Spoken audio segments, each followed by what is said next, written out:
안녕하십니까. 기린만의 시드머니 진행의 기린만입니다. 쌀쌀해진 날씨에 깜짝 놀라신 분들이 많이 있으실 텐데요. 빅테크 반도체 업계에도 연이은 3분기 실적이 발표되며 시장은 희비가 교차하는 모습입니다. 반도체 노광 장비 기업 ASML의 어닝 쇼크로 인한 여파로 흔들렸던 반도체 업계 상황은 AMD의 시큰둥한 실적 그리고 마이크로소프트의 절망적인 4분기 실적 예상치로 인해 요즘은 날씨만큼이나 쌀쌀해진 모습인데요. 11월 주식시장에는 미국발 변수가 참 많이 있습니다. 녹화일 기준으로 오늘부터 펼쳐질 미국의 대선, 그리고 미국의 기준금리 결정 또한 시장의 큰 변수인데요. 남아있는 인공지능, 반도체 기업의 실적과 미국의 정세에 주목해야 될 시기가 아닌가 싶습니다.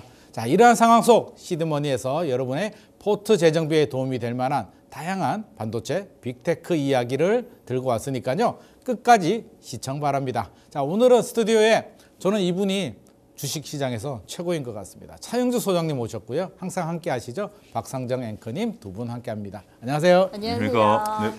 날씨가 추워요. 맞아요. 오는 길에 날씨가 추워져서 옷을 하나 더 입고 왔는데 저는 한 해가 지나간다는 걸 뭐로 알고 있냐면 오늘 또 이제 지하철역 내려서 걸어오는데 막 공사를 하더라고요. 이게 보도블록 교체하고 여러 가지 공사를 하는데 공사할 때쯤 되면 한 해가 다 가구나. 이제 예산을 소진하기 위해서 여러 가지 공사를 하는데 올 한 해도 이제 거의 다 뭐 지나간 것 같고요.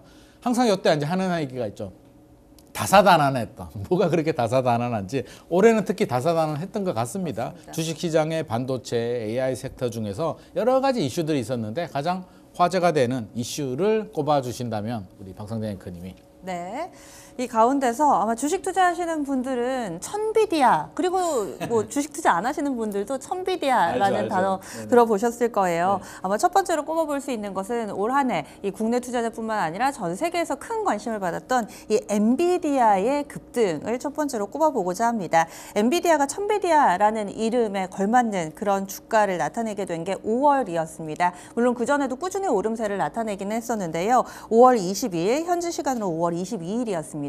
그날 엔비디아가 실적을 내놨고요. 이것뿐만 아니라 그때 액면 분할도 발표를 하고 거기에다가 하나 더 있었습니다. 배당까지도 대규모로 좀 발표를 하면서 그때 실적 내놓고 이런 소식들이 함께 나오면서 시간의 거래에서 7% 정도 급등을 해 그때 이 달러를 돌파하면서 천비디아라는 이 수식어를 확실하게 좀 쐐기를 박는 모습을 나타냈었습니다.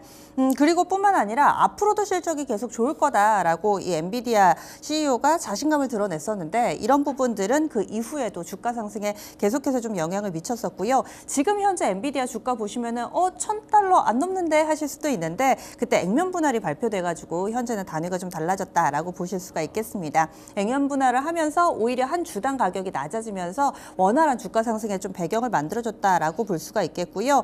그리고 미국에서는 천비디아가 있었다면은 국내에서는 조금은 다른 의미로 화제를 모았던 오만전자가 있습니다. 오만전자. 오만전자. 예.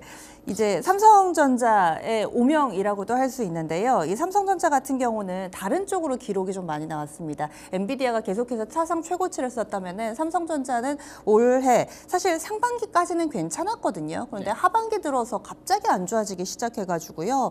이 삼성전자가 뭐 7만 전자, 6만 전자 이어서 이제는 5만 전자까지 내려앉으면서 상당히 좀 국내 투자자들을 우울하게 만들었던 이슈 가운데 하나로 볼 수가 있겠습니다. 그때 상반기까지만 하더라도 막 10만 원 가는 거 아니야? 뭐 10만 전자 얘기 나왔었는데요. 7월에 고점을 찍고 곰두박질 치기 시작해서 현재는 5만 원대에서의 흐름을 나타내고 있고요. 뿐만 아니라 이 삼성전자의 이런 하락 배경에는 외국인들이 정말 너무하다 싶을 정도로 팔았어요. 그러니까 삼성전자에 대해서 역대 최장기간 순매도가 나왔거든요. 33일 연속 팔았습니다. 그래서 9월 3일부터 10월 25일까지 33일 연속해서 순매도를 하면서 이 기간 동안에만 삼성전자를 거의 13조 가깝게 내다 팔았으니까 또 지수에 미치는 충격도 어마어마했습니다. 그리고 마지막 키워드로 볼 수 있는 부분은 AI 거품론이 아닐까 싶은데 이것은 아직도 현재 진행형인 상황입니다. 상반기만 하더라도 뭐 AI, 모든 투자가 다 AI로 집중되다시피 할 정도였는데요. 하반기 들어서 이 빅테크 업체들을 중심으로 해서 AI 투자는 계속해서 하는데 실적을 못 내고 있다 보니 월가에서도 이렇게 프리 프리미엄을 주는 게 맞아? 라는 이런 의구심 어린 목소리가 나오고 있고요. 현재도 빅테크 업체들은 계속 이 부분을 입증해야 되는 그런 상황에 놓여 있습니다. 그래서 올해 반도체, 이 AI, IT 섹터 내에서의 키워드는 한 이 세 가지 정도가 되지 않을까 싶네요. 이슈가 굉장히 많은 것 같고 엔비디아가 열풍이 분 게 그렇게 오래되진 않았네요. 5월이네요. 우리 시드머니 진행을 하면서 저는 왜 엔비디아에 관심을 가지지 않았나 살짝 좀 후회되는 마음도 좀 있긴 합니다. 그래서 뭐 천슬라 하다가 이제 또 엔비디아가 또 천비디아가 나오는데 또 삼성전자는 우울한 소식도 나오고 있는데 삼성전자 이야기는 조금 더 이따가 하도록 하고요.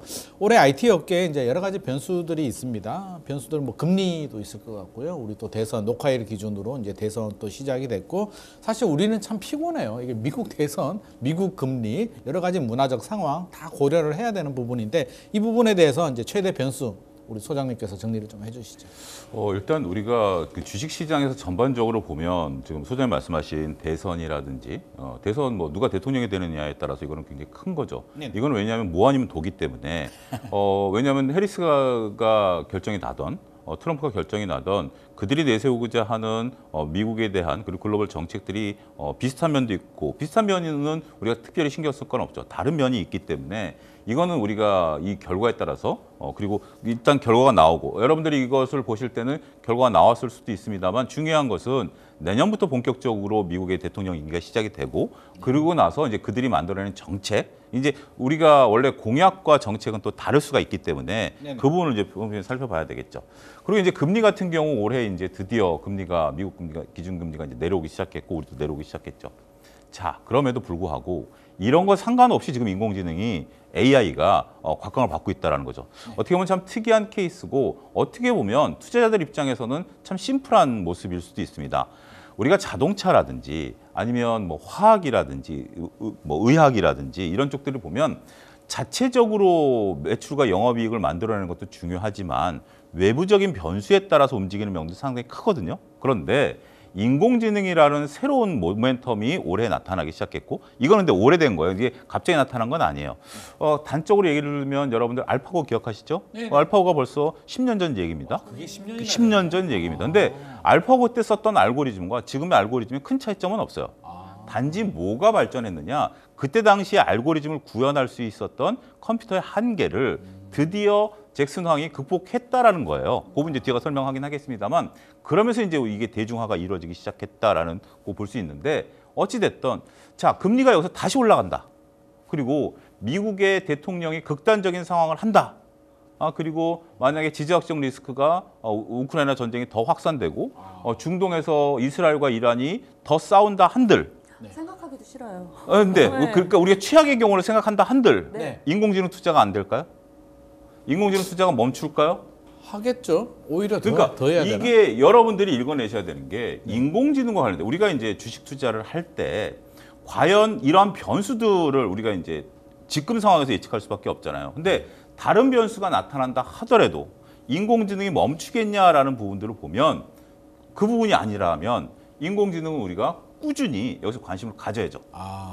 그렇기 때문에 어떠한 결과보다도 제가 이제 올 초부터 다른 방송에서 꾸준히 얘기했던 건 이거는 외부적인 변수 상관없다라고 꾸준히 말씀드려 왔었던 것들이고 근데 이제 인공지능에서 이제 구분할 필요가 있죠. 우리 박성준 의원께서 말씀하셨다시피 인공지능 회사는 크게 두 가지로 나눕니다. 하나는 하드웨어를 보고 하나는 두 번째 이제 거품론에 하시면서 언급하신 게 이 하드웨어를 가지고 돈을 버는 기업들이 이제 있는 거죠.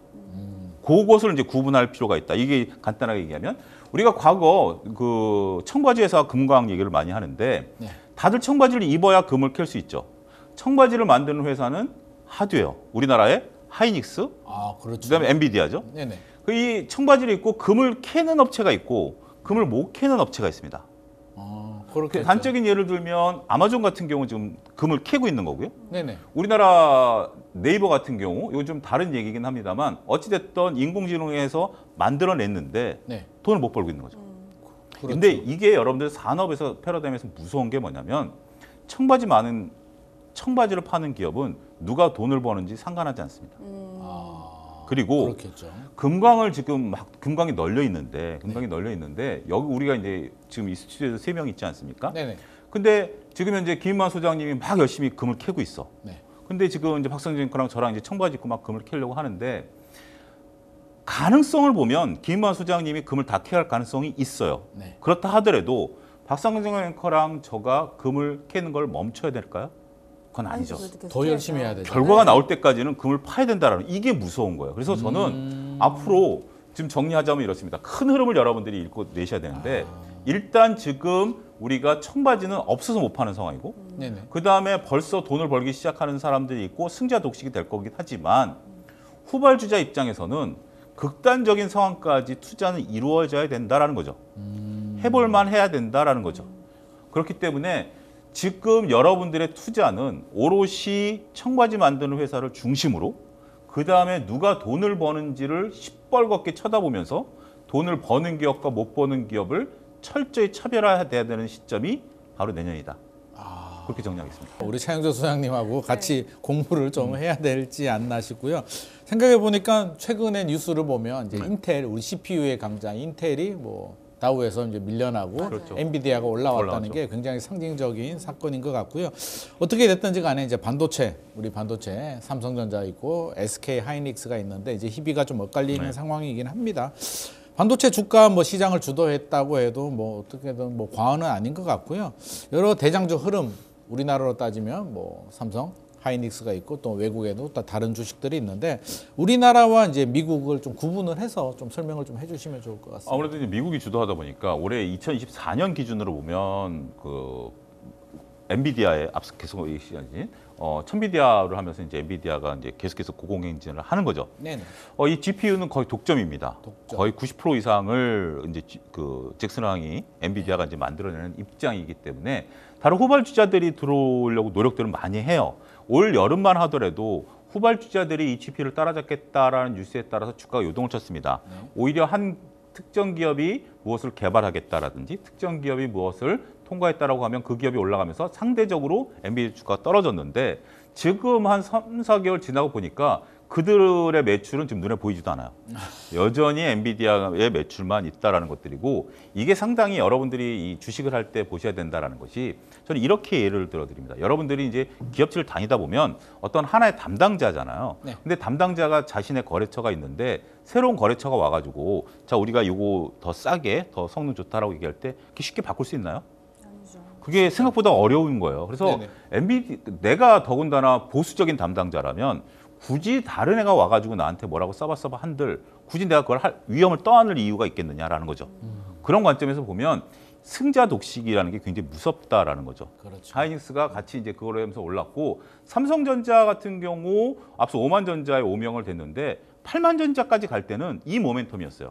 삼성전자가 엔비디아의 퀄테스트를 통과할 가능성이 높다라는 거고 통과해야 된다라는 당위성. 근데 그 당위성을 주장하시는 논리가 뭐냐면 엔비디아 입장에서 보면 하나의 거래처보다 두 개의 거래처를 가져가면 서로 가격 전략을 펼칠 수 있는 거 아니야? 라는 논리가 그렇죠. 국내 증권 시장에 갑자기 퍼지기 시작하면서 엔비디아도 삼성전자를 어떻게든지 끼어넣을 거야. 삼성전자가 들어오기를 바랄 거야. 라는 희망이 어떻게 보면 팩트가 돼버렸죠.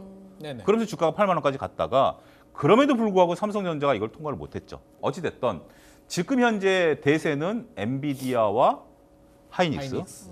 그 다음에 이제 요것을 여기에 다는 소부장인데 특히 이제 소재라든지 부품 이런 부분들인데 두 가지로 나눌 수 있어요. HBM을 쌓는 과정에 있어서의 특허를 갖고 있는 기술. 그러니까 한미반도체가 주가가 가장 많이 올랐었죠. 그래서 최근에 이게 이수페타시스로 넘어가는 그런 흐름들이 보이는 거고 또 한 가지는 전공정에 있어서 이것을 깎아내는 식각업체라든지 다양한 업체들이 또 주가들이 올랐습니다. 아마존 같은 경우 2024년에 드라마틱하게 올라가진 않았어요. 그렇죠. 2023년에 드라마틱하게 올랐어요. 그렇기 때문에 돈을 버는 기업들에 대해서는 투자자들이 아직은 세모를 놓고 있는 것 같아요. 아직은. 그래서 누가 돈을 버는지는 이거 이제 지켜보고 있는 거죠. 이렇게. 자, 싸워. 누가 이기면 나 이긴 놈 투자할 거야.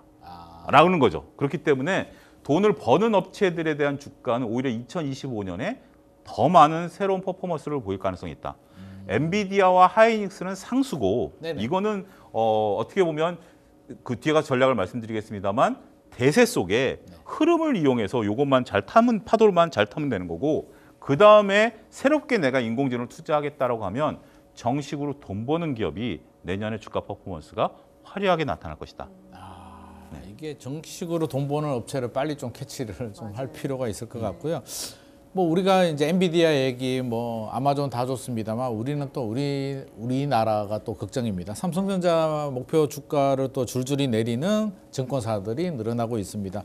좀 마음 아픈 삼성전자 얘기를 하면 요즘 다들 표정이 좀 안 좋으세요. 삼성전자 국민 주식인데 실적과 시장 반응 우리 또 박성재 앵커님께서 정리를 한번 해주세요. 실적이 나오면 좀 달라질까, 이제나 달라질까, 저제나 그렇죠. 달라질까 했는데 네네. 안 달라졌습니다. 예. 그래서 삼성전자가 사실 올라야지 우리 코스피 지수도 오르고 그래서 그럼요. 내가 삼성전자가 없더라도 주식에 조금이라도 관심이 있으시면 많이들 보고 계실 텐데 사실은 여전히 힘듭니다. 3분기 실적을 보자면은요. 전체적으로 영업이익이 9조 원대 초반 나왔습니다. 그래서 시장 예상치가 근래 나왔던 컨센서스 종합해 보면 한 10조 초반은 나오겠지 했는데 이것을 시장 예상치를 하회한 수치로 발표가 됐었고요. 그리고 숫자만 보시면 전년 동기 대비 277% 급증 뭐 이렇게 하는데 사실 시장은 이런 건 크게 신경을 안 쓰고 예상치를 얼마나 맞춰줬는지 이 부분이 좀 중요한데 영업이익을 일단은 좀 하회하는 모습 보여줬었고요. 그리고 또 여기에서 삼성전자는 이 분기가 끝나고 그 다음 첫 주 목요일이나 금요일 즈음에 보통은 실적 가이던스라고 내놓고 그리고 그달 말쯤에 확정으로 부문별로 또 실적을 내놨는데 이번에 31일에 부문별 실적이 나왔습니다. 시장에서 관심이 있었던 거는 그래 반도체에서 얼마나 벌었는데 이 부분이었거든요. 반도체 쪽에서 매출이 3조 8,600억 원 나왔어요. 근데 시장 예상치가 4조는 넘겠지. 하이닉스가 7조 좀 넘게 벌었거든요. 그래서 차이가 나네. 네, 그래서 하이닉스 절반은 하겠지 했는데 거의 뭐 하이닉스 절반 정도밖에 안 되는 이 정도 수치로 3조 8천이 나왔습니다. 근데 실적은 뭐 일단 안 좋다라는 것, 시장 예상치를 맞춰주지 못할 거라는 걸 어느 정도 좀 알고 있었는데 그리고 나서부터 이제 뭔가 좀 변화가 나타나려고 하는데요. 그때 IR을 하면서 삼성이 컨퍼런스 콜에서 이런 얘기를 했어요. HBM3E 이 엔비디아 퀄 테스트 통과가 임박했다라는 멘트를 하면서 그날 갑자기 주가가 막 오르기 시작했습니다. 그런데 결과적으로는 그날 윗골이 달리면서 상승 탄력이 많이 둔화됐었거든요. 그러니까 시장은 한다 하는데 정말? 이라는 의구심이 계속 있었던 것 같아요. 이런 상황 가운데서 결과적으로는 실적이 나오고 IR도 삼성전자에 흐르는 주가를 완벽하게 막아주지는 못했다. 뭐 이 정도 상황입니다. 그래서 그 이후에 증권사 평가는 그럼 어떻느냐 이렇게 봤더니 그 이후에 31일에 이 컨퍼런스 콜 하고요. 한 이틀 동안 증권사에서 레포트들이 쏟아졌는데 그때 20곳이 삼성전자 리포트를 발간을 했는데 그중에 8곳이나 목표가를 하향 조정을 했습니다. 그리고 이미 뭐 다른 증권사는 진작에 뭐 조금씩 내렸던 증권사들도 많았고 하는데 대표적으로는 다올 투자증권이 원래 11만 원이어서 꽤나 높은 목표가를 제시한 증권사였는데요. 9만 3천 원으로 내렸고요. 교보도 원래 11만 원이었는데 9만 원으로 내려서 대체로는 현재 목표 주가가 9만 원 선 안팎에서 형성돼 있어서 많이 하향 조정을 하는 상황입니다. 그럼 레포트를 쭉 읽어보면은 지금 파세요인가 삼성전자 계속 안 좋다라는 말인가 읽어보면 또 그건 아니에요. 더 빠지진 아니에요. 않을 거라고 더 합니다. 빠지진 네, 않는다. 이유인즉슨 뭐 PBR이라든지 많이 빠졌다, 그래서 싸졌다라는 측면에서 더 하락하지는 않겠지만은 상단은 좀 막혀 있지 않나 뭐 이런 뉘앙스의 레포트들이 주를 이루고 있습니다. 더 떨어지지는 않을 것 같은데 더 올라가기도 쉽지 않을 것 같아. 이게 투자자 입장에서 본다면 이걸 사라는 거야 말라는 거야. 이게 꼭 맞아요. 부동산 시장을 보는 것 같습니다. 하라는 거야 말라는 거야라는 생각이 드는데 일단 뭐 전망치는 하회가 나오고 있고 사실 여러 가지가 어렵습니다. 스마트폰은 애플한테 밀리는 상황이고요. 반도체는 또 SK 하이닉스한테 밀리는 상황인데 요즘 삼성전자 위기설 이야기 많이 나오잖아요. 통과한다 그러는데 통과가 안 맞아요. 되는 상황인데 우리 소장님께서 보시는 삼성전자 위기설 어떻게 보고 계실까요? 상당히 좀 안타깝습니다. 우리가 이제 타짜라는 영화를 보면 네네. 그 뒤에 맨 마지막 장면에 그거 있잖아요. 천하의 고니 이렇게 혀가 길어 뭐 이런 거 있잖아요. 네. 참 삼성전자가 어느 순간부터 혀가 길어졌습니다. 된다, 할 것이다, 좋아질 것이다. 이게 이제 물론 삼성전자 외부에서 나온 얘기가 거의 한 90%지만 삼성전자 공식 IR에서도 좀 이렇게 우리가 가능성 있다, 중요한 걸 통과했다. 아니 삼성전자가 언제 중요한 거 통과했다라는 걸 얘기할 정도로 되느냐, 이게 하나의 역설 아니겠나라고 저는 좀 말씀 좀 드리고 싶어요. 된다 안 된다를 얘기를 해야 되는데 우리 그렇잖아요. 엄마가 너 공부해 그러면 공부해서 성적을 내야 되는데 엄마 나 방 치웠고요, 엄마 나 저기 참고서 사야 되고요, 저 이제 공부할 거예요. 이러면 그게 공부하는 건가요? 자, 그리고 또 한 가지는 뭐 김만 소장님하고 저는 경험 안 해봤겠지만 우리 박상재 앵커는 경험해봤지만 1등하는 사람의 비예요. 1등을 해보면 이렇게 깜짝 놀라십니까? 1등 해보신 아니요, 1등을 못 해봐가지고요. 그러니까 어떤 느낌일까 이렇게 네. 순간. 1등한 사람은 1등 하다가 2등 하면 혼나요. 칭찬을 일단 칭찬한 거예요. 1등을 뭐 꼭 1등이 아니라 1, 2, 3등 하는 애들은 거기서 잘해봤자 칭찬받을 확률보다 그거보다 못하면 혼날 확률이 높죠. 맞아. 그렇죠, 그렇죠. 반면에 저처럼 반에서 한 30등 하다가 15등으로 딱 올라갔다? 그러면 일어나라고 해서 박수 쳐줘요. 야, 너 공부했구나. 어? 야, 좀 공부 좀 했구나라는 거죠. 그러니까 주식시장도 마찬가지예요. 아. 우리가 삼성전자 불과 얼마 전만 하더라도 네카오 이 부분에 있어서는 그쪽 동종업계에서 1위였어요. 맞습니다. 네이버 카카오도 1위였었고 삼성전자도 여전히 반도체에서는 1위예요. 그러면 1위 하는 업체가 성적이 좀 못 나왔다? 그건 일단 혼날 문제고 두 번째는 지금 이제 시장에서 요구하는 것은 세 개가 다 똑같습니다. 네카오와 삼성전자 똑같은데 일단 많은 투자자분들이 여기에 관심을 갖고 있어서 쉽게 얘기를 못 한다라는 것도 한번 여러분들 고민하셔야 되지만 지금 해서 니네가 1등 하는 건 알아. 근데 지금 보니까 주가는 좀 안타깝고 그다음에 지금 이익도 옛날만큼 맨날 그 자리인 것 같아. 그러면 이걸 벗어날 수 있는 게 뭐야? 에 대답을 못 하고 있어요. 카카오 돌파구. 여전히 저도 쭉 얼마 전까지만 하더라도 지금 소장님하고 카톡했어요. 네네. 그리고 여기 들어오기 전에 저도 네이버 포털에서 검색하고 들어왔어요. 네. 그리고 저 삼성전자 휴대폰을 쓰고 있습니다. 네. 다 지금 하고 있어요. 플러스 알파가 뭐야? 없어. 없어. 플러스 알파를 바랐던 게 뭐야? HBM3 통과야. 그래서 8만 원까지 우리가 쳐줬어. 네. 근데 못한 거야. 그러니까 다시 제자리야. 그러면 앞으로 삼성전자 니네 뭘 할래? 그동안 시장에서 요구했던 건 그거예요. M&A. 이재용 회장이 서울 리스크가 커지면 M&A 할 거다. 로봇 인수할 거다. 여러 가지가 얘기가 있었습니다만 그러니까 제가 지금 다 뭐 여러분들이 드릴 수 있는 얘기가 없어요. 그런데 제가 투자자로서 그리고 주식시장에 있으면서 제가 어떠한 방송이든지 옛날부터 외쳤던 게 있어요. 네카오. 그전엔 네카였죠. 지금 있는 거 알아. 뭘로 돈 벌 거야? 새로운 게 뭐 있어? 이거 대답 못하면 저는 네카오 추천 못한다. 그래서 방송 한 2개월 잘렸는데 지금 삼성전자도 마찬가지입니다. 삼성전자도 이거 말고 위기설이라는 거에 대해서 여러 가지 해석은 가능해요. 물론 저는 위기설과 주가는 다르다라고 얘기를 할 수 있긴 하겠습니다만 일단 위기설에 됐을 때 이것을 극복할 수 있는 것은 본인한테 달려 있어요. 삼성전자한테 달려 삼성전자 달려. 삼성전자가 투자자들한테 결국 뭐 우리가 삼성전자가 뭐 대의적으로 대한민국에서 최고의 기업이고 뭐 여러 가지 있어요. 그런 걸로 투자하시는 분들이 있어요. 다 좋다 이거예요. 하지만 워렌 버핏이 얘기한 것이 뭐죠? 경영진이라든지 영업이익이라든지 이런 부분들을 봤을 때 지금 단순하게 디램이 이번에 실적이 좀 잘 나왔어요. 그 YOY 기준으로. 네. 그거는 시장 천수답 아니고 뭔가 있죠? 자기가 노력해서 번 건가요? 디램 가격 변동에 따라서 경기 사이클에서 돈을 벌었나요? 이건 천수답이죠. 네네. 천수답으로 하는 기업을 장기 투자할 수 있을까요? 그렇지 않죠. 그래서 삼성전자가 이 답을 줄 때까지. 근데 자 희망은 있어요. 희망은 있는데 잠정 실적 나왔을 때 부회장이 반성문을 발표했죠. 이건 굉장히 이례적입니다. 이례적이다. 이례적인데 그때 네네. 시기가 딱 절묘했던 게 이재용 회장이 대통령 순방 따라서 필리핀 가 계실 때요. 네. 일단 회장이 없을 때 시점을 그러니까 저는 왜 그 시점을 선택했을까 당일날 방송에서 얘기를 했는데 보통 확정 실적 나오고 나서 반성문을 써야 되는데 네. 잠정 실적에 반성문을 쓰는 것도 이례적이거든요. 근데 잠정 실적에 반성문을 쓴 것은 아무래도 이재용 회장께서 일정상 네. 그건 뭐 개인 일정이 아니고 회사 일정이 아니라 이건 국가 일정으로 가신 거잖아요. 네네. 시점이 좋았다. 그러니까 삼성이 제가 볼 때는 저는 이제 이거는 제 뇌피셜이고 기대감인데 뭔가 다음 내년도에 뭔가 있을 거다. 그렇기 때문에 이례적으로 부회장이 반성문을 썼고 부회장은 이제 직을 건 거죠. 그리고 그거를 단순하게 지금부터 해보겠다가 아니라 보고서들을 이미 다 받고 검토를 다 끝났을 거다.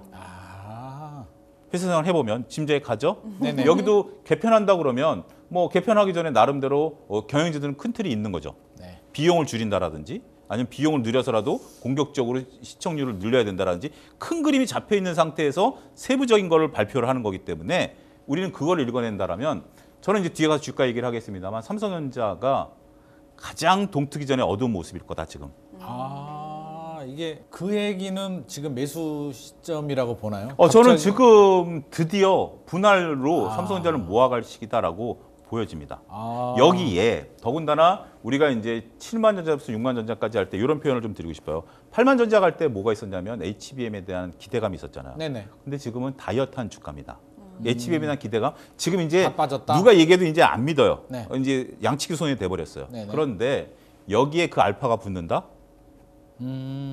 여기서 이제 기대감과 실적이 나오면 지금은 저는 올라갈 수 이 있다. 기대감 빼고 말씀드렸어요. 지금 제가 장시간 동안 목소리를 높이면서 HBM 얘기했나요?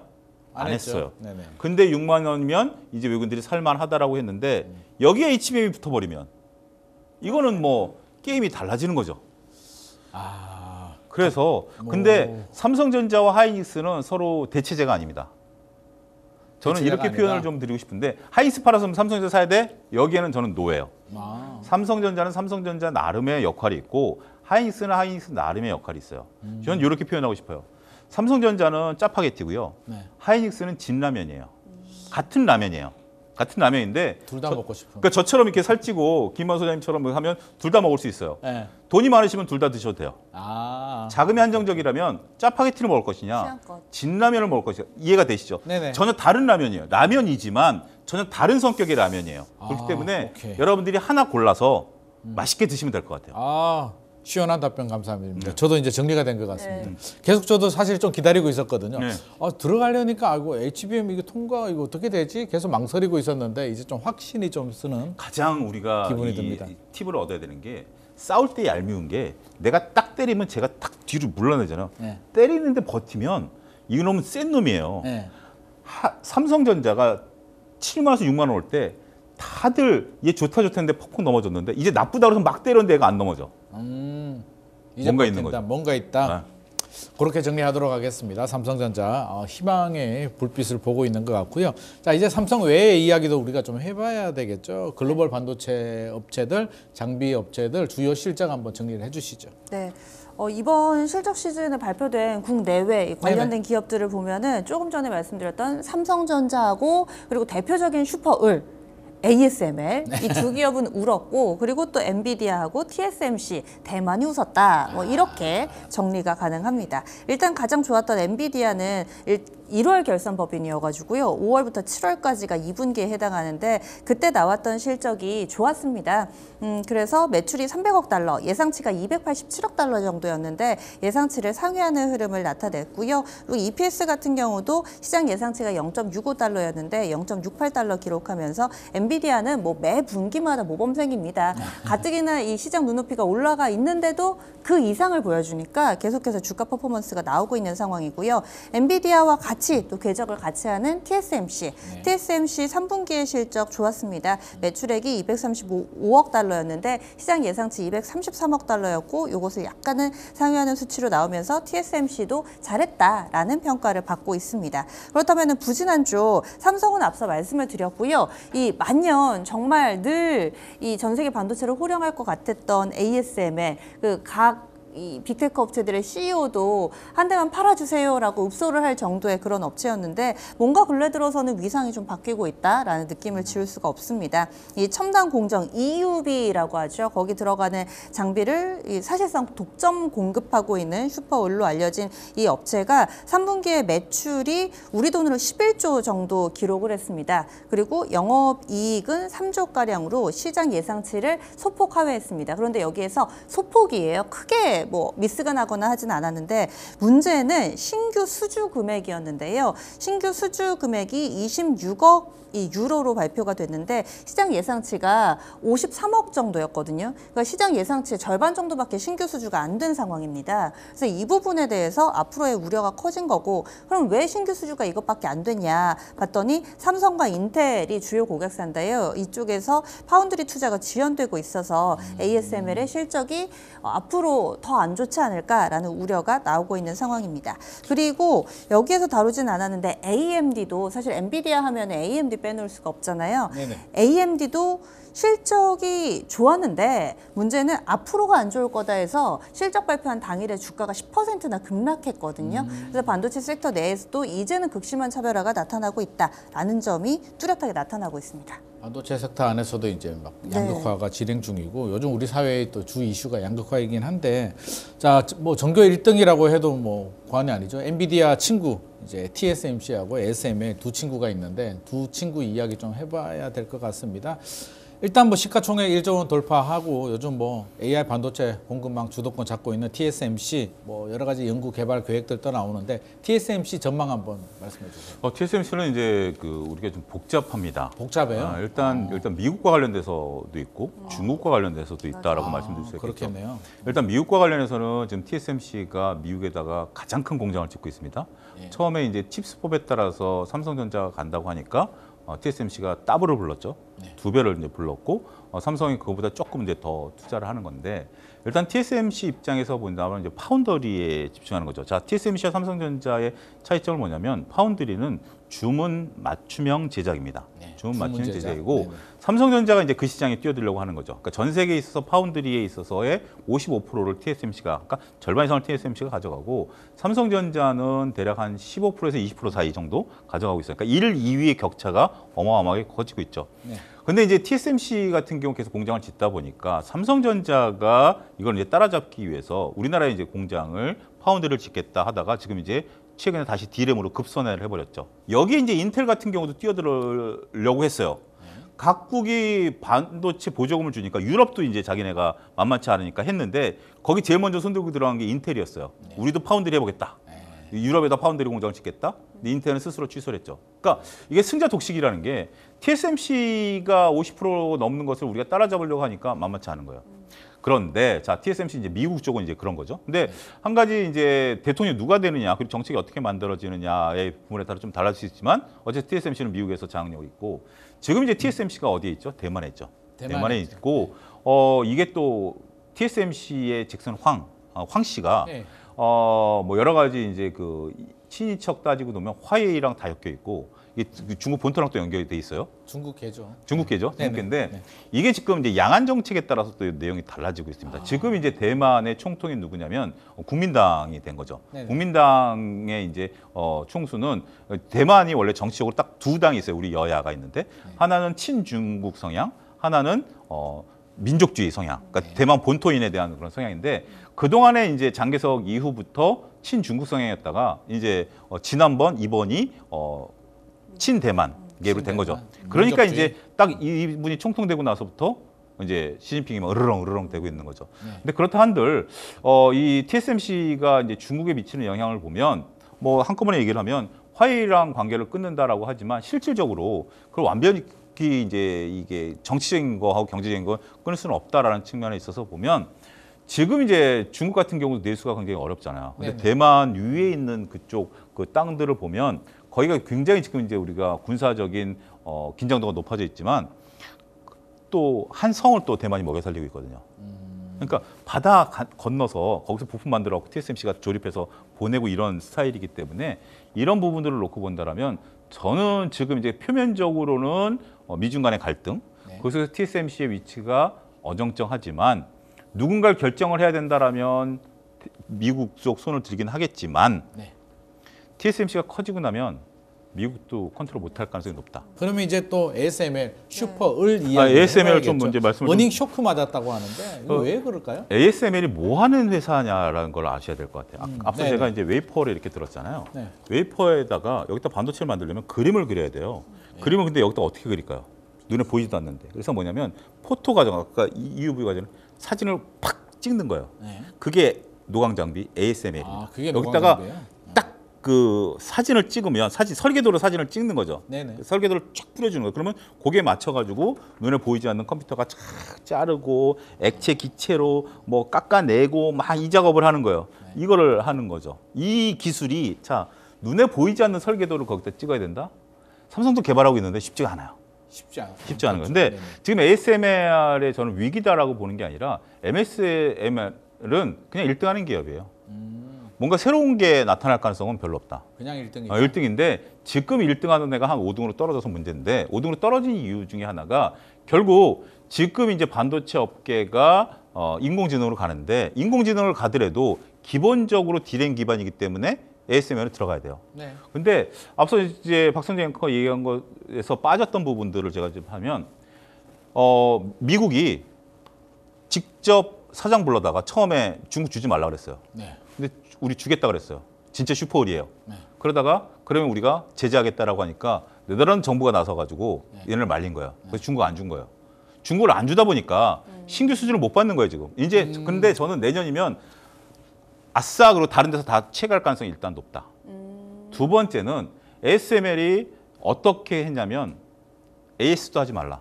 이걸 팔아놓고 AS 비용도 상당히 나오거든요. 네네. 중국의 AS도 멈췄습니다. 그러다 보니까 전반적인 매출에 대한 가이던스가 떨어진 거죠.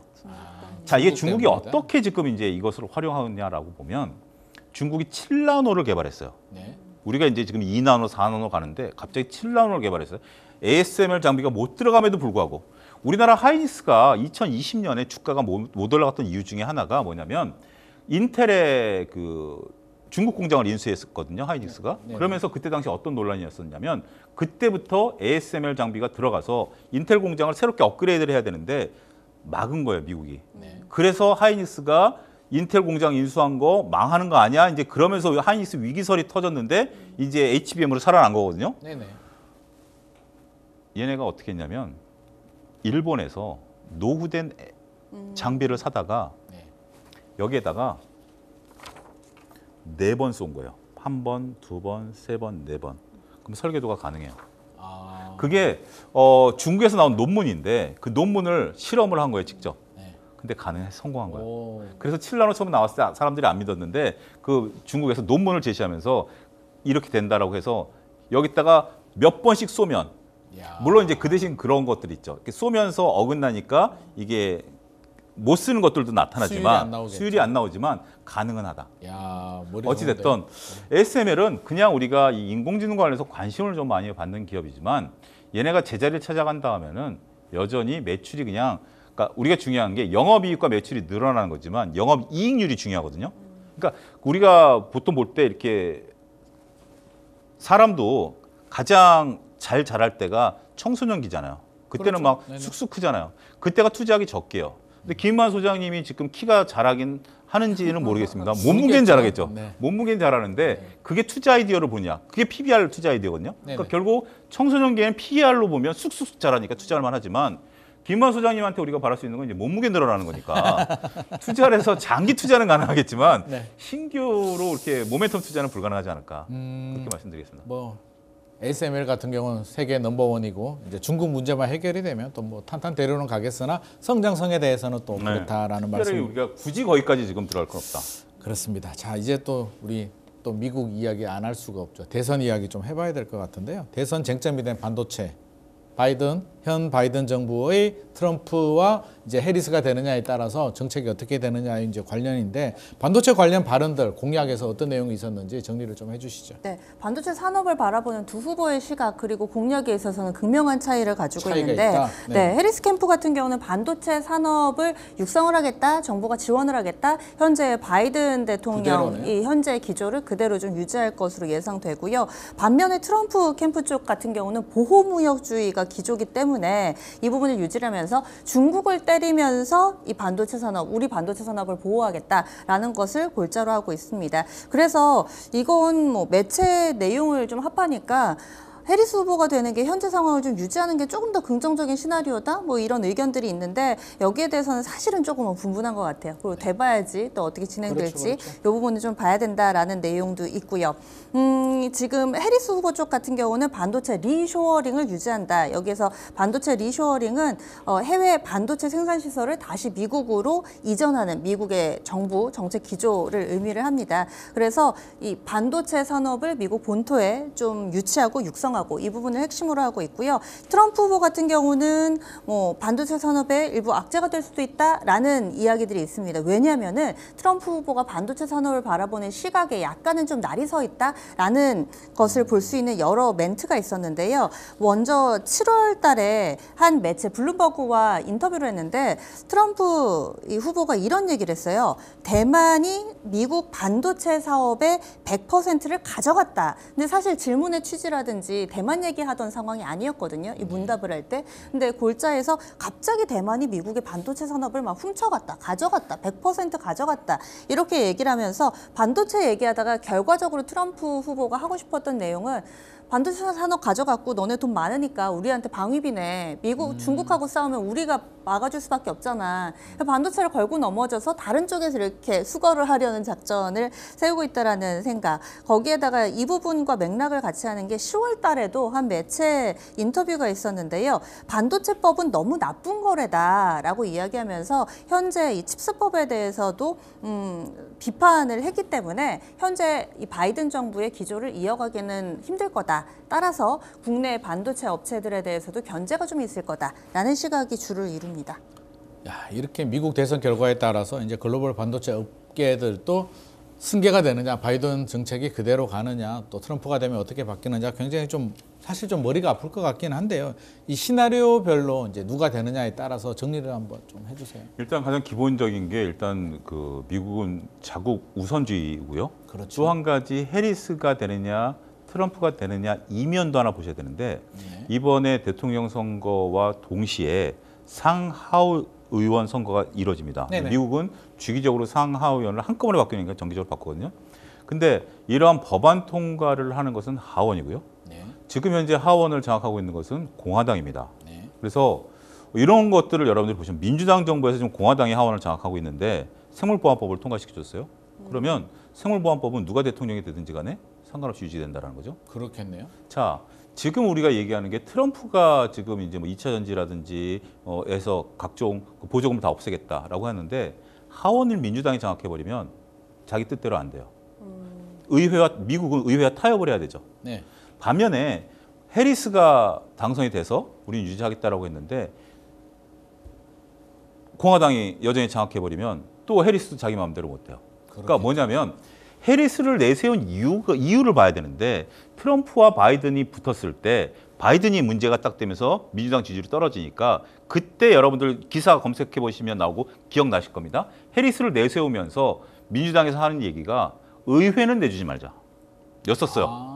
의회는 내죠. 근데 오히려 해리스가 더 잘해가지고 지금 여기까지 온 거예요. 어떻게 보면 해리스를 당선시키는 게 아니라 해리스를 내세워서 의회를 지키려고 그랬는데 의회라도 지키자. 지금 이제 다 이거였어요. 자, 이 메커니즘을 갖고 여러분들이 제 얘기를 들으셔야 됩니다.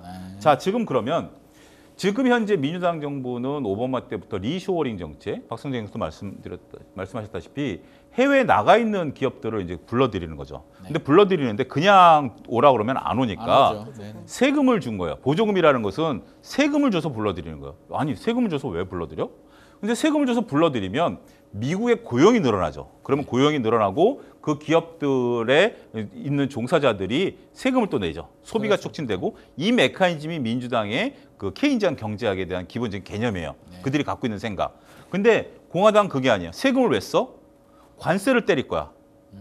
그러니까 표면적으로는 대중국과 그다음에 미국이 반도체 주권을 가져야 된다라는 것은 일치하지만 전략적인 부분에 있어, 전술적인 부분에 있어서 민주당은 세금을 풀어서라도 선순환시키자라는 어떤 케인지 경제학이고 그다음에 공화당 정책은 세금 필요 없어. 보조금 필요 없어. 관세를 우리가 때리다 보면 우리나라에 와서 일할 거야.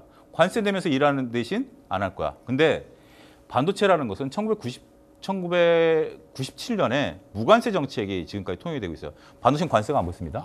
반도체는 관세. 네. 우리나라에서 1달러에 팔리는 게 미국에서 똑같이 1달러에 팔려요. 운송비 플러스해서. 근데 이제 이거를 트럼프가 엎어버리겠다는 거죠. 할 수 있다라는 거죠. 이게 영향이 크겠는데. 근데 이러면 자, 지금 민주당 정책이 유지되면 우리나라는 상관없어요. 지금 뭐 큰 문제는 없는데 네네.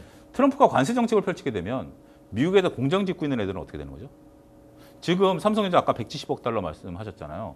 지금 공장을 지금 한 3분의 1 정도 지은 걸로 알려지고 있는데 170억 달러 중에 지금 3분의 1 했는데 50% 넘게 썼어요, 돈을.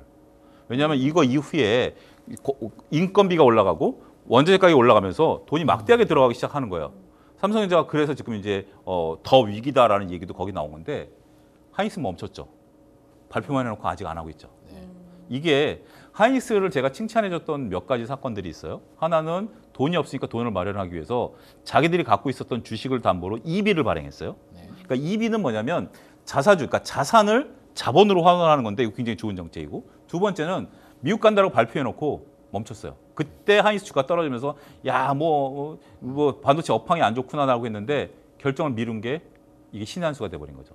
따라서 지금 트럼프가 되고 공화당이 하원을 장악하게 된다라면 다른 게 아니라 열심히 돈 받을 걸 예상하고 지었는데 이 돈을 못 받게 되는 상황이 악재이다. 그러니까 지금 우리는 호재 악재를 따질 때 호재는 뭐 누가 되든지 상관없어요. 근데 악재에 따른 리스크 관리는 삼성전자가 더 철저히 해야 된다라고 말씀드릴 수 있겠습니다.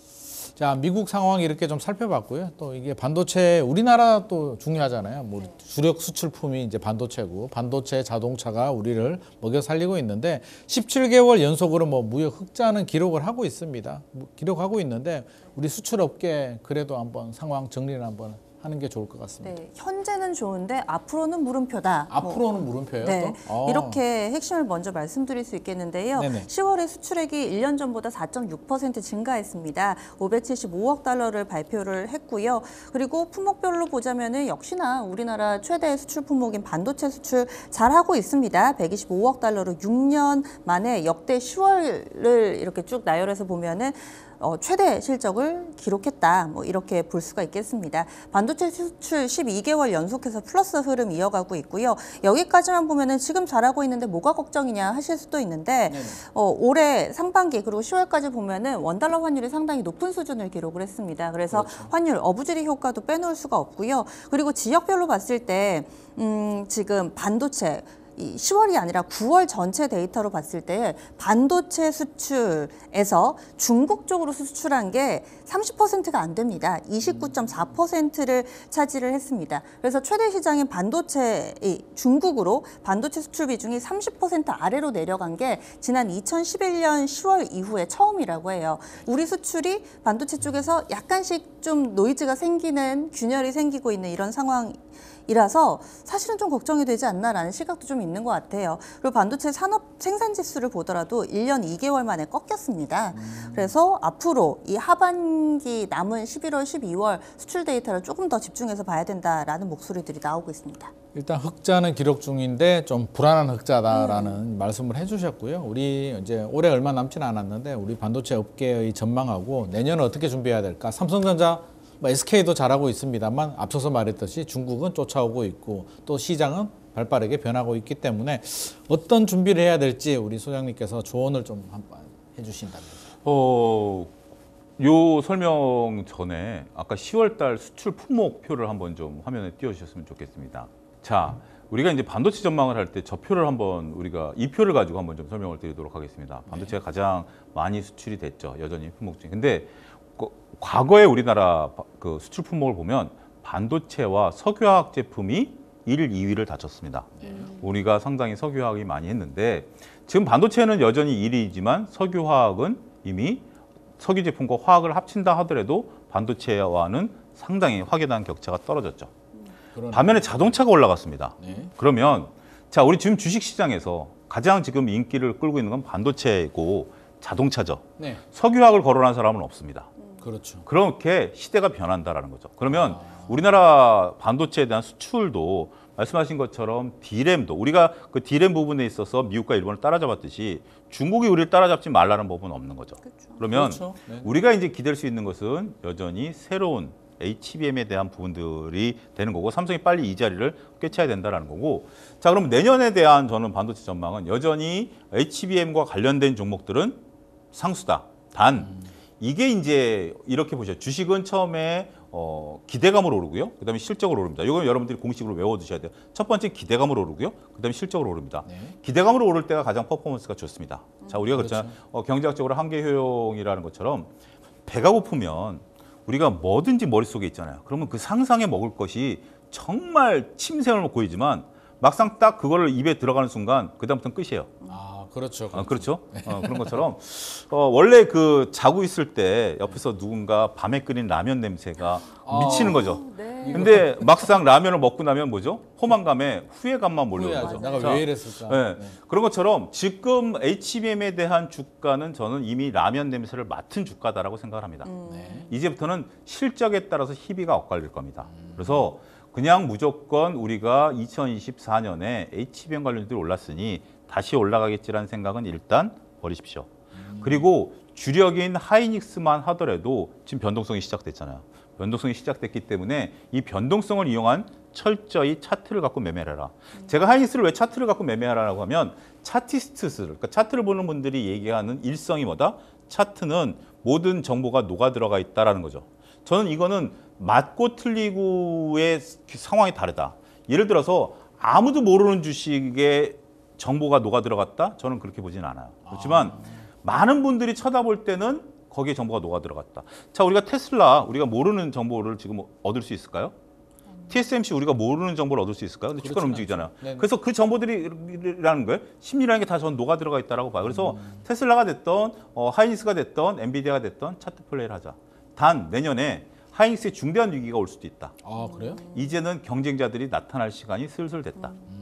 그동안 하이닉스 혀가 길었던 입장에서. 애들 말고 네네. 혀가 안 길면서 밑에서 했던 애들이 나타날 가능성을 언제든지 염두에 두자. 그래서 돈 버는 업체들, 저는 오히려 아마존이라든지 아니면 다양한 업체들이 여기서 돈을 벌 가능성이 있고 그런 것들로 보자.